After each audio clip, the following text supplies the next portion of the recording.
O primeiro quadrinho que me fez perceber que essa mídia podia discutir assunto sério não foi Maus nem Watchman, foi um personagem quase esquecido chamado O Vigilante. Exatamente esse quadrinho aqui que eu tenho na mão, todo remendado, com fita isolante e até mesmo faltando um pedaço. Esse personagem me fez terminar a leitura e ficar olhando para o teto com várias perguntas na cabeça.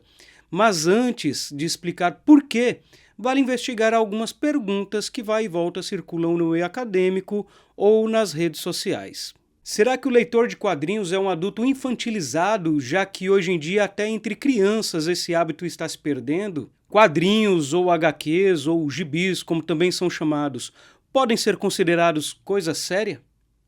Quando alguém diz que quadrinhos são coisas de criança, parece estar fazendo uma constatação evidente.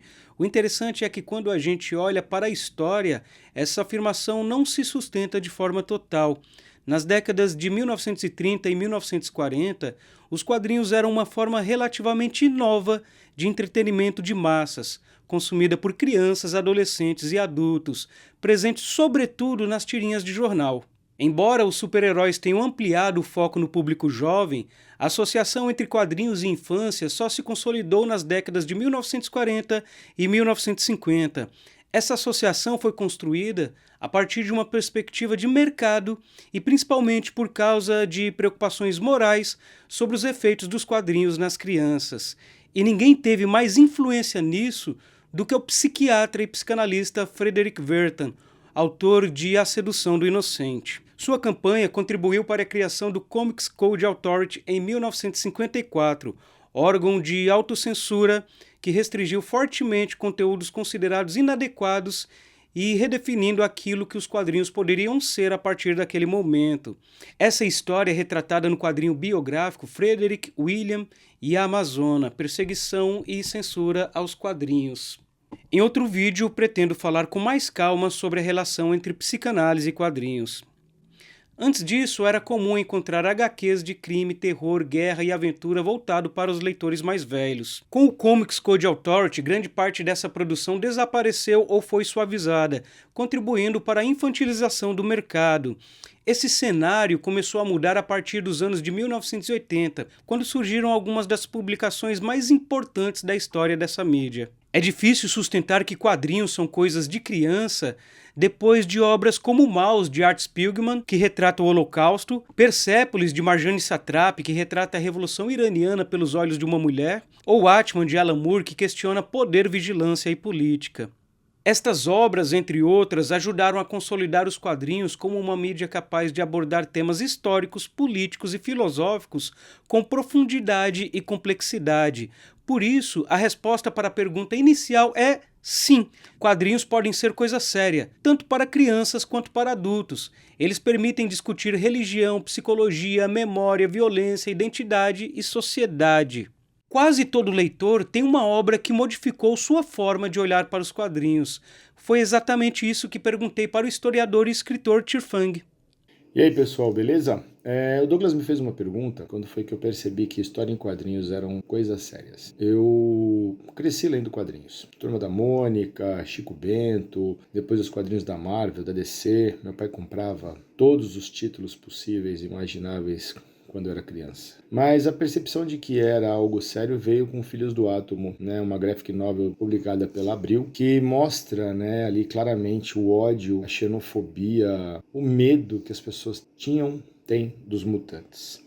E aí quando você para perceber um pouquinho melhor, né, prestar mais atenção, não é dos mutantes que as pessoas têm medo. As pessoas têm medo dos negros, as pessoas têm medo dos indígenas, dos imigrantes, as pessoas têm medo dos diferentes, né, dos LGBT, e os X-Men trazem tudo isso. Todos esses personagens, todas essas minorias, todas essas pessoas que sofrem, né, crimes de ódio, crimes violentos, que são perseguidas, elas aparecem nas histórias dos X-Men, né? E eu me tornei muito fã. Nada tão fantástico quanto você ler Maus, Gen 3, Persépolis, que são quadrinhos que todos deveriam ler. V de Vingança. E é isso, foi nesse momento aí que eu percebi que quadrinho era coisa séria, continua sendo, sempre vai ser, uma das maneiras mais democráticas da gente conversar sobre assuntos sérios. Pessoalmente, quando eu era criança, costumava colecionar aqueles formatinhos guardados em caixas de leite debaixo da cama. Passava muitas tardes de sábado lendo deitado na cama da minha mãe, enquanto o sol entrava pela janela. Como eu disse na introdução desse vídeo, o primeiro quadrinho que me fez perceber que aquela mídia podia discutir assuntos sérios foi este aqui. O Vigilante, personagem que recentemente apareceu na série do Pacificador.